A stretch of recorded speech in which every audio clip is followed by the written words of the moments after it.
Hey, it's Melissa. I am the writer and publisher at Wanging Do Publishing, and I am in the carpool line to pick up Mr. Carter. But I wanted to show you this. I wanted to show you that.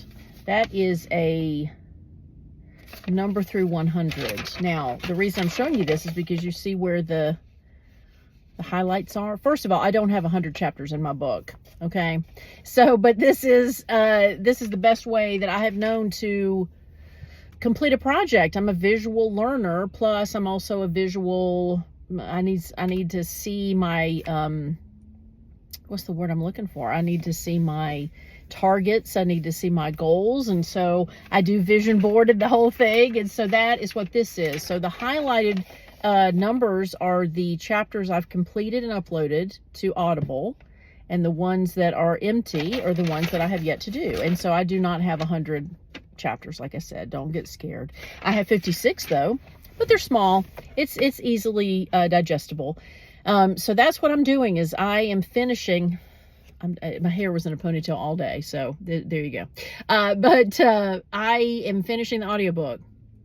What I've done up to this point is I have finished the edits for the physical book, and I have sent it to the printer, and the cover art has been sent to the printer. And what that means is the cover has the reviews that I've included on the cover. The content, the inside of the book has the reviews that are going to be included, plus all the, hopefully all the correction of the misspells and the extra spaces and the, you know, the sentence structure and the whole thing. I mean, it's one of those things where I told a friend, and I'm not embarrassed to admit it, I'm sick of it.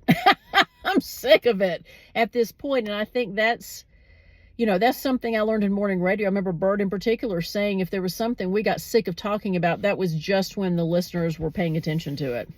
So that's why I'm not embarrassed to say I'm sick of this book. I have read this so many times. I am now speaking the chapters. Sometimes I'm having to redo some of the Audible recordings, because if I had a professional studio, I don't have a professional studio in my house. I have a makeshift studio, but I don't have like the full soundproof mic in a permanent spot. Well, I do have a mic in a permanent spot, but I don't have the soundproofing. I don't have the comfortable chair, the desk, the everything that is associated with masking noise. And so I've had to sit on the closet floor with another microphone that I have. And I do it in the dark, because I feel like I want to bring kind of a peaceful, low-keyed vibe to it. So I'm using my final copy from my laptop. So the digital copy is what I'm using to read from. So I do have some light, but anyway, it's been, the past month has been a bear. Getting all this done, which is a privilege. And so it's one of those things where I'm having to stop and tell myself, Melissa, you wrote a book. Like, most people talk themselves out of it because of this. And then I was telling a friend, like, if you just do digital books, that is the easiest process. I mean, writing is still hard, but once you're done and the editing is done, then the uploading is pretty simple.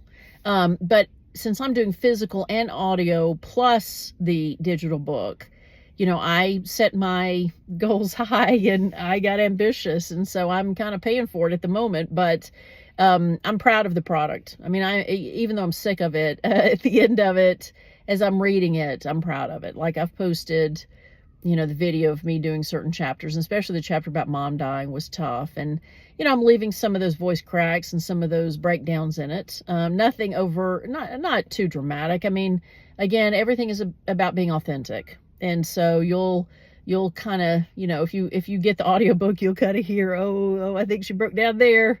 But I certainly don't include like an actual breakdown. I mean, it's just voice cracking every now and again. But here we are. So it's one of those things where once this is done and I get this uploaded to Audible, so I'm trying to do everything in advance. So the book is going to be released at the end of May, and I'm trying to get everything done in advance. Mr. Carter is getting picked up, so the teachers are starting to come out. But I have his number here. I'm not going to reveal his number or where he goes to school, but I'm ready. But anyway, so before he comes out of class, I just wanted to share what's going on, and that if you are somebody who's in the middle of a project, any kind of creative project, it doesn't have to be writing, it could be painting, could be sculpting, could be acting, could be whatever you're doing. You will have a point if you're not used to doing it to where you feel like, oh God, I don't want to do this anymore.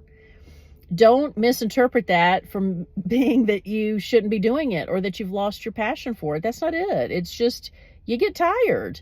It's just like working out. You know, my friends who were big workout people, I mean, even they have to take a break because your muscles can only do so much, and the same with your mind. Your mind can only take so much, and, you know, organizing is what's fatiguing me in this, and, you know, but it's worth it. It's worth it to not give up on yourself in the end, and that's kind of the theme of the book.